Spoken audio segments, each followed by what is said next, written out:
नमस्कार प्रेक्षकांनो, स्टार प्रवाहावरील ठरलं तर मग या मालिकेच्या आगामी भागामध्ये आपण पाहणार आहोत की सायली ही स्वतःशीच बोलत असते. आता तर माझे मन कदाचित म्हणायला तयार नाही की घरामध्ये असलेले मैनावती लोखंडे आणि सुधाकर लोखंडे हे माझे आईबाबा आहेत. पूर्णाजीने सांगितल्याप्रमाणे मला माझ्या मनातला आवाज ऐकावाच लागेल. त्यानंतर आपण पाहतो अर्जुन हा एका केस संदर्भामध्ये चैतन्याला बोलतो. सोल्युशन खूप सोपं आहे. अगोदर आपण चौऱ्याला भेटायचे आणि चौऱ्याला सर्व प्रश्न विचारायचे आणि सेम प्रश्न हा आपण घेऊन गोऱ्याकडे जायचे आणि गोऱ्यालाही तेच प्रश्न विचारायचे.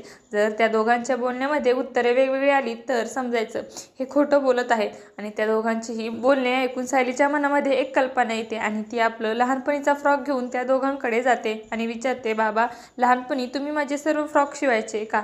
हा फ्रॉक कोणी शिवला होता? आणि तेव्हा सुधाकर लोखंडे बोलतो, हा फ्रॉक तर मी शिवला आहे. आणि तेव्हा सायली ही मैनावतीला बोलते, आई तर म्हणली की बाबाने तुझा कुठलाच फ्रॉक शिवला नव्हता.